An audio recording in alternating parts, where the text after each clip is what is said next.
Assalamualaikum warahmatullahi wabarakatuh. Perkenalkan, nama saya Adnan, salah satu peserta bakal calon kepala sekolah angkatan kedua Kabupaten Aceh Utara. Kali ini kita akan membahas sebuah kasus menarik yang sering terjadi di sekitar kita, yaitu dilema antara kebenaran dan kesetiaan pada teman. Kita akan menganalisis kasus ini menggunakan 9 langkah pengambilan keputusan untuk menemukan solusi yang paling bijak.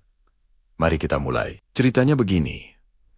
Rara dan Tari adalah sahabat dekat. Suatu hari, di perpustakaan sekolah, Rara yang sedang piket kebersihan menemukan sebuah dompet berisi uang. Tanpa pikir panjang, ia memasukkannya ke dalam tas. Rara menganggapnya rejeki nomplok. Tak lama kemudian, Busri, guru pustakawan, mengumumkan bahwa seorang siswa bernama Nina kehilangan dompetnya di perpustakaan. Nah, disinilah masalahnya. Tari, sahabat Rara, melihat dengan jelas saat Rara mengambil dompet itu. Tari kini berada di persimpangan jalan. Di satu sisi, ia tahu dompet itu milik Nina, dan kejujuran harus ditegakkan. Di sisi lain, Rara adalah sahabat baiknya yang selalu menolongnya. Jika Tari melapor, persahabatan mereka bisa hancur. Jadi, apa yang harus Tari lakukan? Mari kita bedah bersama menggunakan analisis 9 langkah. Langkah pertama adalah mengenali nilai-nilai yang saling bertentangan. Dalam kasus ini, nilai yang berkonflik adalah kebenaran melawan kesetiaan. Tari harus memilih antara jujur melaporkan apa yang ia lihat demi keadilan untuk Nina, atau setia pada sahabatnya, Rara, dan melindungi perbuatan salahnya. Inilah yang kita sebut paradigma dilema moral, kebenaran versus kesetiaan. Langkah kedua, siapa saja yang terlibat dalam situasi ini? Tentu saja ada Tari sebagai pengambil keputusan utama, lalu ada Rara sahabatnya yang mengambil dompet, ada Huganina korban yang kehilangan dompetnya, kemudian Busri sebagai perwakilan otoritas sekolah, dan yang tidak kalah penting, seluruh komunitas sekolah. Karena integritas dan nilai-nilai kejujuran di sekolah ikut dipertaruhkan. Langkah ketiga, kita kumpulkan fakta-fakta yang relevan. Fakta pertama, Rara jelas-jelas menemukan dan mengambil dompet yang bukan miliknya. Kedua, sudah dipastikan dompet itu milik Nina berdasarkan pengumuman Busri. Ketiga, Tari adalah saksi mata langsung dari tindakan Rara. Keempat, Rara dan Tari adalah sahabat dekat. Dan kelima, ada risiko besar persahabatan mereka akan rusak jika Tari memilih untuk jujur. Selanjutnya, langkah keempat, kita lakukan pengujian benar atau salah. Apakah ini benar-benar dilema etika atau sekadar bujukan moral? Mari kita uji tindakan Rara. Uji legal. Apakah mengambil barang orang lain itu ilegal? Jelas. Ya, itu pencurian. Uji regulasi. Apakah melanggar aturan sekolah? Tentu. Melanggar aturan kejujuran. Uji intuisi. Apakah hati nurani kita mengatakan mencuri itu benar? Tentu tidak. Uji publikasi. Apakah kita mau jika tindakan menutupi kesalahan ini dipublikasikan? Pasti tidak. Dan uji panutan. Apakah seorang idola yang beretika akan melakukan hal yang sama? Kemungkinan besar, tidak. Jadi, kesimpulannya, tindakan Rara itu jelas salah. Namun, dilema moralnya terletak pada pilihan Tari.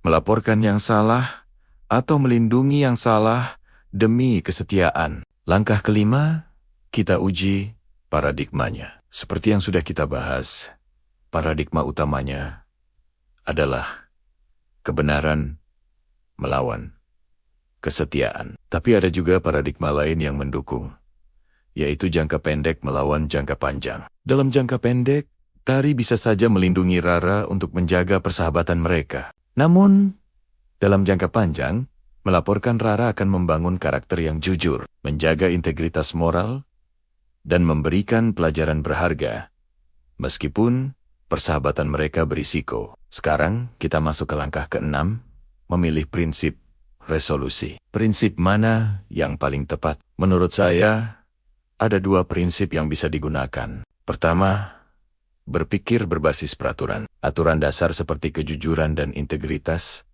adalah prinsip universal yang harus diutamakan. Kesetiaan pada teman tidak boleh digunakan untuk membenarkan tindakan yang salah. Kedua, berpikir berbasis hasil akhir.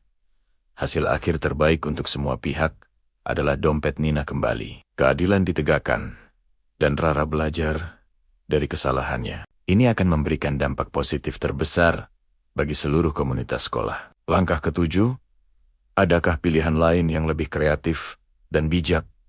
Tentu saja ada. Kita tidak harus selalu berpikir hitam putih. Ada opsi yang bisa mendamaikan antara kebenaran dan rasa peduli. Opsi terbaiknya adalah Tari tidak langsung melapor ke guru. Sebaliknya, ia mendekati Rara secara pribadi. Empat mata. Tari bisa bilang, "Ra, aku tadi lihat kamu ambil dompet. Itu punya Nina. Yuk, kita kembalikan bering-bering sebelum masalahnya jadi besar." Ini memberi Rara kesempatan untuk memperbaiki kesalahannya sendiri, sambil menjaga nilai persahabatan. Ini adalah pendekatan yang memadukan kebenaran dan kepedulian. Jika Rara menolak, barulah Tari bisa mempertimbangkan opsi lain, seperti melapor secara rahasia kepada Bu Sri. Sampailah kita pada langkah ke-8, yaitu mengambil keputusan akhir. Berdasarkan analisis tadi, keputusan terbaik yang bisa diambil Tari adalah memilih opsi dari langkah ke-7, yaitu mendekati Rara secara pribadi terlebih dahulu. Beri dia kesempatan dan waktu yang singkat untuk mengembalikan dompet itu. Jika Rara setuju dan mengembalikannya, maka kebenaran telah ditegakkan, dan persahabatan mereka mungkin masih bisa diselamatkan, bahkan menjadi lebih kuat karena kejujuran. Namun, jika Rara menolak, maka Tari harus mengambil langkah selanjutnya, yaitu melapor kepada Bu Sri. Pada titik ini, kebenaran dan integritas harus menjadi prioritas di atas kesetiaan yang buta. Terakhir, langkah ke-9, apa pelajaran yang bisa kita ambil dari kasus ini? Pelajaran terpenting adalah bahwa nilai kebenaran dan integritas itu sifatnya absolut, terutama dalam etika dasar. Nilai ini harus diutamakan di atas kesetiaan pada individu atau kelompok. Namun, pelajaran penting lainnya adalah pentingnya pendekatan yang penuh rasa peduli. Sebelum mengambil tindakan tegas, kita bisa mencoba cara yang lebih manusiawi dengan memberikan kesempatan bagi orang lain untuk memperbaiki kesalahannya. Ini menunjukkan bahwa kita tidak hanya peduli pada aturan, tetapi juga pada perkembangan karakter teman kita. Pengalaman ini akan sangat berguna untuk pengambilan keputusan di masa depan, yaitu selalu mencari solusi kreatif yang menegakkan kebenaran tanpa mengabaikan rasa peduli. Demikian analisis 9 langkah pengambilan keputusan untuk kasus Rara dan Tari. Semoga pembahasan ini bisa memberikan kita wawasan baru dalam menghadapi dilema serupa di kehidupan kita. Terima kasih sudah menyimak. Wassalamualaikum warahmatullahi wabarakatuh.